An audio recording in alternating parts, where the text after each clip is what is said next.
Well, I guess just you know, what do you like about the class? What do you think about the guys? Yeah, no, I mean, obviously signing day is a huge day. For a couple of reasons. Number one is because that's something that every single one of those kids has probably dreamed about, since they first started playing football, is having the chance to play college football at the highest level. And so a huge day for those guys, and just having the part, even as a grown up, when it's a little bit more business oriented, but even as a grown up, just being a part of that with those guys is huge. Great phone calls, great group of kids.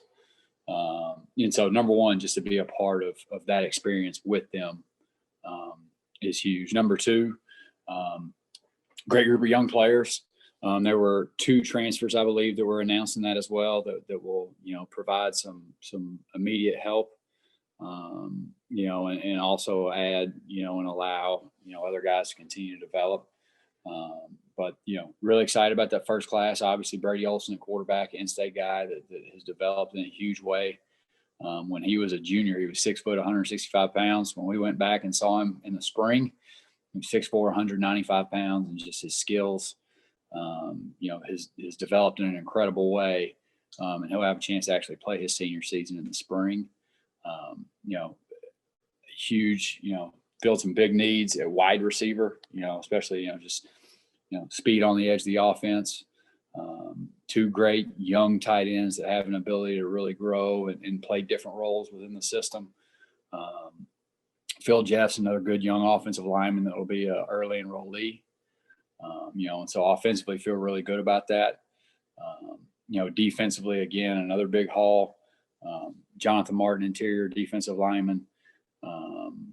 Raheem Olakun, who really can play multiple positions. He's 6'4", 220 pounds, whether he ends up being an end, a backer, again, great position versatility. And Dominic Schofield, same thing, 6'2", 225, has been as heavy as 238, could be an inside backer, outside backer. Just off the top of my head, feel great about the class, really address some needs. And we also left ourselves some flexibility on the back end of this as every coach in our profession, as you're starting to see the transfer portal. I believe there's 800 something guys in there this morning. And it wouldn't surprise me after this weekend, there wouldn't be another 100 or so. And then January 12th, when that legislation passes, is expected, there'll probably be another 100 or so. And then after spring football, at certain institutions, there'll probably be another wave of guys. So patience will help. And, we purposefully left, and have left some open spots, and then had some intended guys that will sign in February as well. You mentioned a couple of the tight ends. I wanted to ask you more about Eni, the kid from Wilson, because this is 2 years in a row you guys have added someone from kind of the local backyard. So, what is more specifically about him do you think he's going to be able to bring, and how important is it for you to kind of not let some of these kids in your backyard go? Well, the biggest thing about Eni is, he's regardless of where he plays, he's a great addition. He's 6'5" plus, as a 17-year-old, I think he was like 6'05" too. So he's a shade over 6'5". He'll end up being a 6'6" kid. He's already 220 pounds, with a lot of, really, really broad shoulder, long arm, big parts. So he's probably going to end up being a 6'6", 240-pound guy that can really run, great athleticism, great basketball player. And he's going to be a guy that's going to be a really versatile tool moving forward. And the fact that he is in our backyard, developed well by Coach Beaton. He's been in a good program at Williston Northampton, and it was a slam dunk for us. Is that somewhere that you really are kind of finding yourself checking in with? Because it's a couple years in a row that you've signed a guy from Williston. Do you feel like you have a really good relationship with those guys down there? Yeah, obviously Coach Beaton does a great job, and they do a nice job, building their roster as well, knowing that Dom and Eni both had, multiple opportunities to play college football at the highest level, and they both chose here, and so glad to have both those kids. You mentioned a lot of the in-state guys. Is that a priority for you to try and really have a stronghold in New England and really own this area of the country? Yeah, absolutely. You always, within 6 hours of your campus, that's where you're going to get the majority of your kids. With Brady, Dom Schofield, Eni, and Ryan, that's four really good ones. that we're really proud of and excited to get with us. Appreciate it. Thanks, Walt. Thank you, Kyle. Rich Thompson, go ahead when you're ready, Rich. Hi, Walt. Good morning or afternoon. Yeah. Just wondering, some of these kids will not have played their senior year or played an abbreviated spring season. When they come in, are they going to need like some kind of refresher when you bring them in a little bit, or you know what I mean? It will be interesting. You take a kid like Phil Jess, for example. He's going to be an early enrollee. He's with us in January, but he did not have a fall season. So it will be the first time in more than a year that he's played football when he gets there with us. So I'm sure there will be a little bit of a steeper learning curve, knowing that the learning curve from high school football to college football is already big as it is. But yeah, I mean, it's every school in the country is dealing with it. It's not necessarily specific to us. It may be a little bit more specific to this geographical region. Knowing that New York, Massachusetts, a lot of the schools up here chose not to play, but New Jersey did play. Some portions of Pennsylvania did play. So it's really a mixed bag. But the biggest thing for me is, we're just excited to get them whenever and however we can, especially with how sped up recruiting is nowadays, knowing that you're doing the majority, or not the majority, but you're doing a significant part of the evaluation after their junior year, as it is anyway, knowing the process is so sped up. We're just excited to get these guys here. Okay, knowing that this guy's in the portal, that explains why it's a small class. But you invested heavily on the defensive side of the ball. If I counted right, it's 9 of the 15 are on that side of the ball. Yeah, and some of that has to do with just timing. Some of that has to do with, obviously we've got to build the whole program. And the way to do that first and foremost is through recruiting. And so some of that was just timing. From a numbers allocation standpoint, we're going to be right down the middle when it's all said and done. 12-12, and then we're actually probably going to take a specialist in this class. So. But we'll be right down the middle when it's all said and done. Tell us a little bit about Devin Baldwin. Is he an edge guy? No, he's an interior D lineman. Again, he's 6'4", been as heavy as 290. Has also been as light as 265, 270. Kind of what's ever required him. But he's got great position, flexibility. He's a guy that in a 3-down front could play 4-eye. He's athletic enough to play 3 technique in a 4-down front. He also can go be a favorable matchup in terms of pass rush ability on 3rd downs on any of the 3 interior linemen. So he's a highly recruited guy out of high school. Was really close to Coach Ash when that staff let go. Made the decision to move on. And so we're excited to have Devin. And finally, Coach, in recruiting, the staples have always been living room visits and campus visits. What was it like recruiting? High-tech wise, I guess is the way to put it. Yeah, some of it was really good, simply because you're in a pandemic. Everybody has more time to do exactly what we're doing right now. So it's not like you're working around extracurricular activities and, kids that have basketball and baseball or track in the off season, parents that are at work all the time. So you got a little bit more of a captive audience to actually build relationships. Okay. So that's the good thing. The hard thing is just, especially somebody that, like myself that grew up in the South, and you shake hands and, just there's something very special about having the ability to put your arms around somebody, see how people operate around their own parents, around people that can't do anything for them, how they treat others.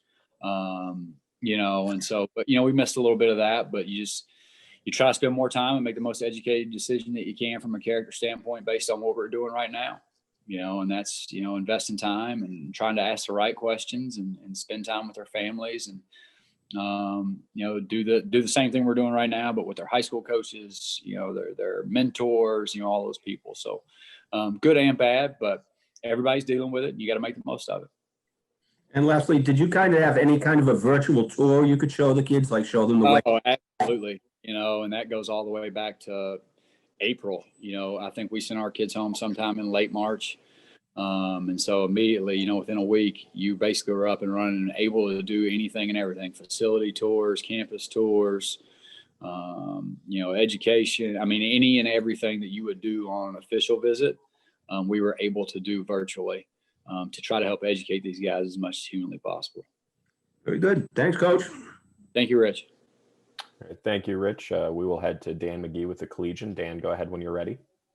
Coach, sorry if I look a bit disheveled. I just came in from shoveling. So Nice. I got up early this morning, did the same thing, went into the office for a couple hours, and then had to come home because they hadn't plowed the school parking lot, and I was afraid that I may not make it out of there. So, geez, that's crazy. Stay safe. So Bryson Richardson obviously transferring over from North Carolina. And you're a North Carolina guy. Was that kind of an easy conversation to have with him, kind of touching upon your shared experiences? Well, I was there in 12 and 13, so I was, I wasn't there when he was there. Yeah. Obviously, being in the same places, going to some of the same places. When I was at Maryland, we actually recruited Bryson. I was the area recruiter. Obviously, our defensive staff kind of took the lead on that, but Bryson ended up at North Carolina. When he was at North Carolina, Coach Tudrin, our safeties coach, was there. Coach Pascal, my brother, was there. Obviously, he started as a true freshman at Carolina. Had an interception against Miami. I think he started 6 or 7 games as a true freshman. Played on a lot of special teams for my brother Luke. Got hurt, and missed an entire year with that injury, and now he's back healthy and is a great fit for us. Because again, he's a guy that started at nickel, has the body of a safety. The ability to, cover in the slot, allows you to play some man-to-man. And so he's a guy that will definitely help us. And the fact that he's an early enrollee and probably with this new rule be eligible to play immediately. Or will be eligible to play immediately. Mm-hmm. I think the other day you said that you're looking for the best 21-year-olds, not the best 18-year-olds in the class that you're recruiting. Is there like a common trait or something that you see within all your recruits that you can kind of see them? Yeah, I think, and a lot of that goes back to, when I was with Coach Fedora, Southern Mississippi, is how many of our how many of those guys that ended up in the NFL had one offer coming out of high school, and having the ability to see what the finished product is going to look like, and a lot of that is player development. A lot of that's how you eat, how you lift, how you train in the off season. But again, you're not going to win a ton of football games with, 18-year-olds, but through player development and, the right frames, the right length, the right body type and style, which can, obviously system fit is involved in that. But, when those guys are 3rd and 4th year players, that's when the recruiting really shows itself, and so, for us, you're always looking for, position flexibility, versatility, a frame to grow, somebody that's got tremendous upside, and also somebody from a character standpoint. The number one rule in football is you got to develop your players. But in order to develop, you got to love football, and so also the character piece of that, which is going to allow them to develop to be their best. So those are really the things you're looking for. On the flip side of that, players kind of like Teray Powell kind of come in as a freshman, earn a starting role. Is that, that ability to, compete for a starting role, even in like their freshman year, is that kind of something you kind of advertise to your recruits that, maybe you're not going to, but you will have that chance to compete kind of? Yeah. The best guy's always going to play, and Teray's a great player. There are a lot of programs where Teray's going to play really early. And with the shape our roster is in when we got here, we knew in our first 2 years we were going to end up having to play a lot of young guys. And Teray just happened to be one of those. But the best guy's going to play, and whether that's the young guy, the old guy, the in-state guy, the out-of-state guy, the best guy is going to play. And so I think it is exciting for a lot of these younger kids to see how many young people that we've played as we go. But as our roster continues to improve, as we continue to elevate both ends of the roster through recruiting and player development, hopefully that'll become harder and harder and harder to do. Thanks, Coach. Appreciate it. Thank you, Dan. And now we'll go to Joey Aliberti with the Collegian. Joey, go ahead when you're ready. How you doing, Coach? I'm good, brother. Yourself? Not too bad. Just trying to stay safe with the storm stuff. No, you'll be all right, man. It's Massachusetts. We're all used to this stuff. Yeah, no, we're good. I guess I just wanted to start by I'm a little curious on how your day is when it's signing day, like what your processes are and what you have to do. Yeah, well, number one, like overall, it's probably the most anticlimactic day of the year if you do it right. because there's 365 days in a year to actually do all the work, and the signing day is kind of the easy part. So that would kind of be the overall, and that's everywhere you go. Secondly, just from a routine standpoint, obviously, 7:01 East Coast time is when guys can start signing. And so you're up, everybody's in the building nice and early, probably 30 minutes prior to signing or the night before. There's obviously a lot of legwork just to make sure everything's in place, everything's good, everybody understands. About 30 minutes before 7:01, you're communicating with every kid, make sure they're up, make sure they're at them, their parents are good, everybody's good. Last minute, and about 5 minutes before, you do the same thing again. And then away you go at 7:01. Everybody starts signing papers, get certified by the compliance team to make sure everything's right. And then, after that, that's it, and especially with how different and how much, COVID has kind of changed everything. Really an easy day. Our staff was out of there, obviously getting ready to go home for the holidays around noon. I, typically call high school coaches and players and parents one more time after kind of the dust has settled, just to further, solidify those things. And then on to 2022. Brady Olsen, obviously being a quarterback, is going to get more attention than most recruits that you bring in. Can you just tell us what kind of tools he has as a quarterback and what his strengths really are? Yeah. Just having, the saw him throw the last possible day we were out in January. So late January of this year, obviously that was kind of going in that last official visit weekend. I think I went and saw him on Thursday or Friday. Can really spin the football. As a junior, his high school tape, he played at 6 foot, 160 something pounds.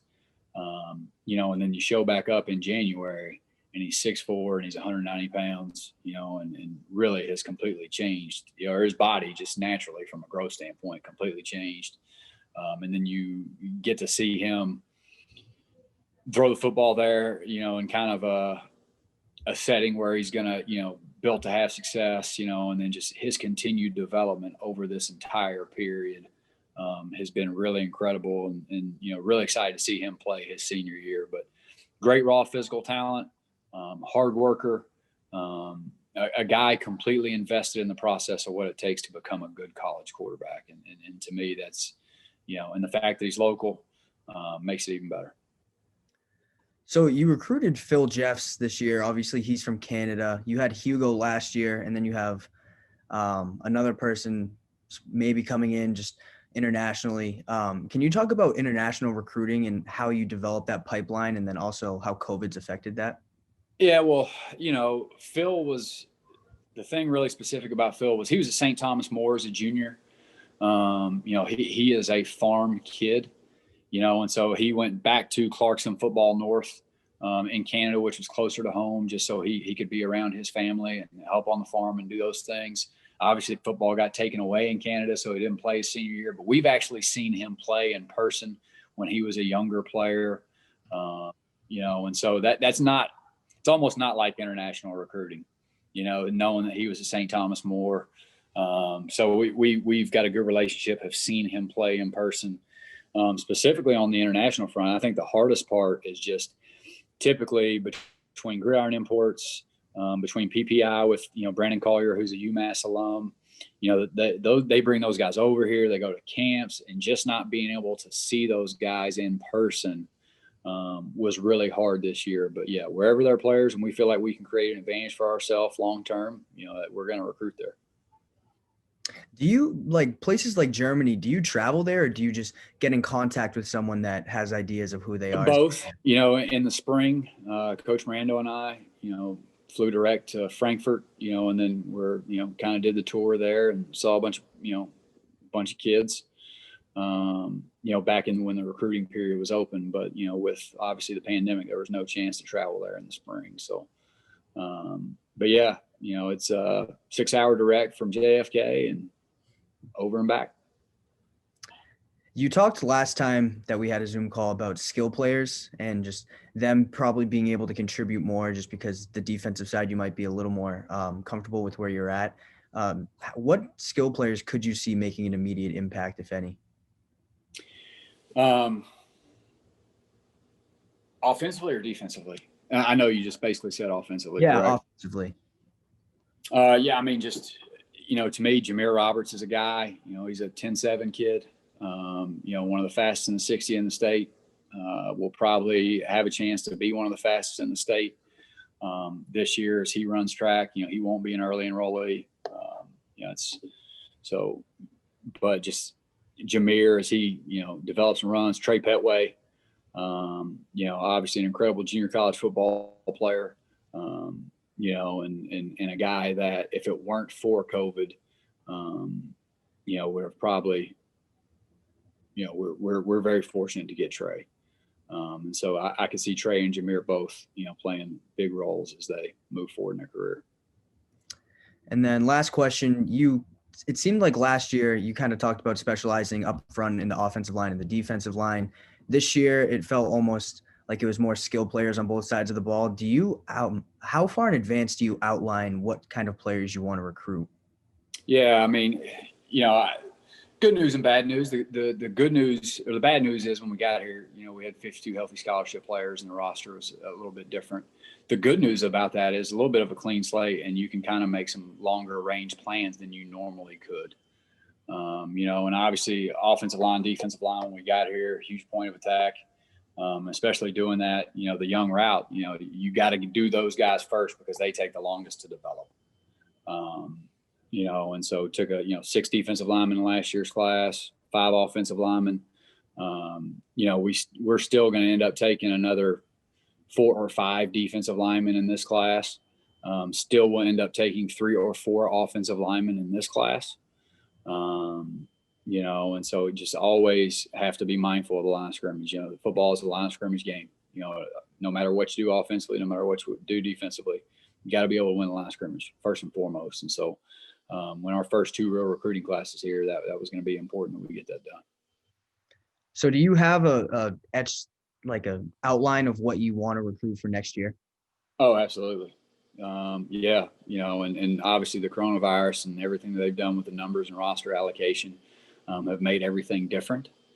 And so some of the timing may a little bit off, but it's but no, you've always got, knowing, really at the end of the day, it's really simple. You basically have rolling 3-year calendar of how many you need to take at each position every year, always typically rolling it about 3 years out. And so, obviously we're in, year 2 of a real recruiting class, our second real class.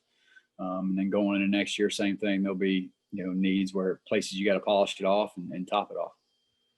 Thanks, Coach. Thank you, Joey. And now we'll go to Jesse Clodkin with WMUA. Jesse, go ahead when you're ready. Hey, Walt, you talked about recruiting from Mass and how important it is to win your backyard, but a couple of years now, you've been getting a lot of guys from Georgia. And I was just wondering, how big is it to just throw your name out there in such a football state? I think there were a couple things. Number one, a lot of our staff, has recruited Atlanta. When North Carolina, I recruited Atlanta. Maryland, I recruited Atlanta. Coach Tudrin has recruited Atlanta. No matter where you are in the country, Atlanta, number one, being such a hotbed for football. Number two, it being such a transient place. So many people move to Atlanta from all over the country, from all over the world. And then the other advantage they had this year was they played high school football. They played a 10-game schedule, and right now they're in the 4th round of the playoffs.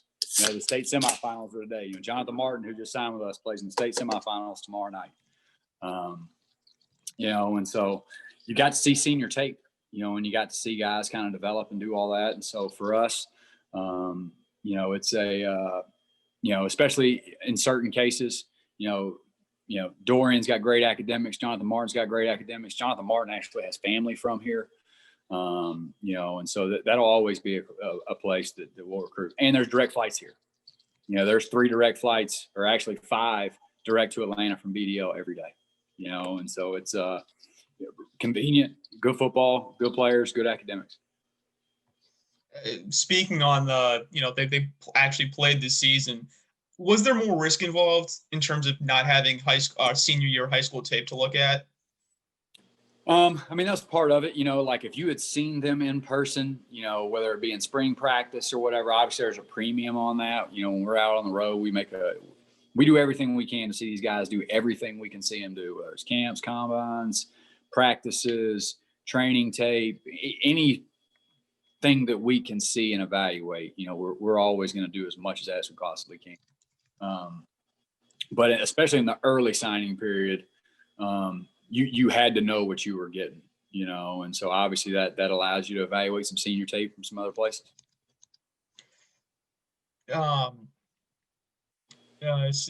Sorry.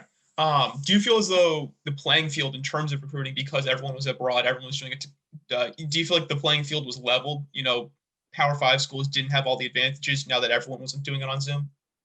I wouldn't go that far. College football recruiting is it's been the same story for 100 years. The rich get richer. So, I mean, there's a reason in college football the same 10 schools have won the national championship for the last 100 years. And so it's the playing field is what it is. And so, but I feel like we were able to create an advantage for ourselves because we got a young, technologically savvy staff. We got a really vibrant campus. We've got great academics. We've got great campus dining. We got a brand new, FPC. The indoor, is fantastic. And so I feel like we were able to create an advantage for ourselves kind of in our sweet spot. Thanks, Coach. Thank you, Jesse. And now we'll go to Howard Herman. Howard, when you're ready, if you have any questions. And then for everybody else, if you're going to have any follow-up questions, please note that in the chat for me. Following up on Jesse's question, did it kind of move the G5 teams maybe a little closer together without being out, even though I know like the Alabamas and the Notre Dames all have the advantages that none of you guys do, but did it feel like you were able to kind of bridge the gap a little in a lot of the G5 teams this year? Absolutely. Because again, and Howard, to be really honest with you, there's a lot of reasons. The fact that everybody paired off so early because everybody was so freaked out. Specifically high school football players that didn't get any chance to go on visits. They didn't get a chance to go to camps. They didn't, everybody kind of pair. I mean, the class that's committed to us, like of the 15 that signed with us, I mean, all of them but one were committed to us in April. I mean, all but two were committed to us in April. So everybody's kind of been paired off for a while. And so I think the premium for creating advantage for yourself is how you evaluate tape. That's where you're going to see the big difference. Because I can promise you this, there will be ramifications over college football for the next 4 years because of this recruiting class. There'll be huge hits. There'll be big misses. There'll be simply because you didn't have that really typical run-up of camps, of clinics, of going out in the spring and seeing these guys in the weight room and on the practice field and then seeing them again in the summertime. And like there'll be big term ramifications from this class, probably more so than before, just based on hits and misses on evaluation. Which leads me to the question on that. How do you feel it's going to, the recruiting for next year and the year after how dramatic is it going to change? A, because of COVID, B, because of the transfer rule, and are we going to see a brave new world of football recruiting in the next couple of years? Yeah, that is a huge big picture question, Howard. And I'll try to take a little bite of it at a time. I think that in the future, I think you'll see a lot less travel in the spring simply because I think high school or college administrators have realized that that's a huge cost that occurs in the spring that we've kind of proven that we can survive without. And typically places that like to save money will probably use that moving forward. So I could see the spring recruiting calendar in terms of instead of being out for a month, and I could see that getting smaller and possibly staying that way. And so I bet the spring recruiting calendar could change in the future. I bet it could get smaller in terms of cost saving standpoint. Now the people that are going to spend whatever they have to spend to be successful, then they'll just keep doing what they're doing. But I could see the spring calendar possibly changing a little bit. In terms of the transfer portal and how that's going to change things, I think it's going to slow things down. And like yesterday, even though we're committed up through 2021, we're purposely going to keep some spots open because, again, there's 800 guys in there right now. There's going to be another 100 or so in the next week, when the rest of these teams finish their last regular season game, people do exit meetings. There's going to be another wave after January 12th when this rule finally passes. There'll be another wave after spring football when depth charts kind of start to solidify. And so there's going to be strength and there's going to be advantage of having spots available. And now as a program, it's just going to be, where do you fit on that spectrum? Western Kentucky yesterday signed one guy, one, on purpose, because they're going to wait as long as humanly possible. And you saw at the G5 level yesterday, almost everybody at the G5 level, with the exception of a few, there's always exceptions, but you saw almost everybody at the G5 level yesterday sign anywhere between 15 and 20, leaving themselves 5, 7, 8, 10, and so I think it's actually going to slow things down. The other thing I think the unintended consequence of this rule is going to be, you're going to see guys take less and less high school players, which obviously hurts them, in the long run, and how many opportunities high school players are going to get. And I think you'll see college coaches, especially knowing that, at all levels of football, just how, you don't have as much time as you used to build it kind of the traditional way. So you'll probably see coaches take more risk, through the portal to try to elevate their roster sooner. You in the portal, I think you've mentioned before that you don't mind taking guys, but you don't want to take those 1-year guys. Is that still your feeling pretty much? If you take a 1-year guy, it's just got to be a really specific situation. If you feel like, hey, we're one guy away from really making this great, but you can't ever say never. But you got to make sure that it's going to be somebody that's really going to serve a role and a purpose, and they're going to add to your culture, and they're good with the role that you're bringing them to do. There's a lot of things you got to feel really good about to add a 1-year guy. But no, you can't ever say never. And at the right position or the right time, obviously there's a place for those guys. But again, we want to build our program for, long-term sustained success, and there's only one way to do that. Are you looking to bring in 10 more come February? Oh, absolutely. Oh, in terms of February? Yeah. No, we'll have 10 more by May. We'll probably have another 4, 5, or 6 on the February 3rd date, and then we'll purposely probably hold 2 or 3 to, just that we're available when, somebody that could potentially make a difference at 1 or 2 specific positions moving forward. Last one, somebody might have asked this earlier. How many of the 15 are coming to campus in January?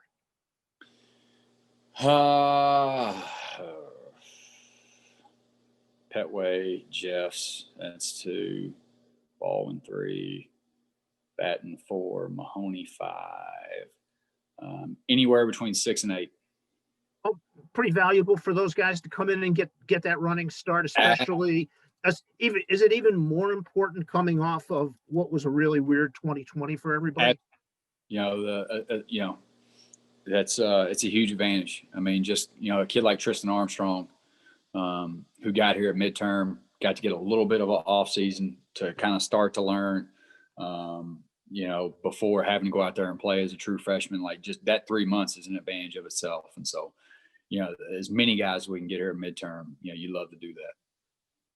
Time to go shovel. Thanks, Walt. All right, bro. All right, thank you. I see we have one follow-up question from Joey, so we'll send it to Joey now. If anyone else has follow-ups, please note that in the chat for us. Coach, you just talked about the volatility of this year's recruiting class, just because the more unknowns with Corona, and people are going to hit more and people are going to miss more. How does your staff try to make it in a way that allows you to hit really big and maybe bigger than you would when it's not as volatile, to kind of move yourselves ahead of other teams? Yeah, well, I think the biggest thing is just being very active every single day to evaluate every single thing that you can find. you know, and trying to do a great job and build as many relationships as you can with local high school coaches, local trainers, local, you know, people that that you know have been there and seen good players. And you know, I think again, it's just how much can you find out about that young man, because it's not always physical ability. You know, I mean, we all know that recruiting is an inexact science. You know, and to me, it's not necessarily always the physical ability. You know, there's a huge other component to that, and honestly, probably more important than physical ability is their willingness and desire to develop at the highest rate possible. You know, and to me, that's where you've got to invest a ton of time, a ton of investigation. And, you know, we feel like we did that.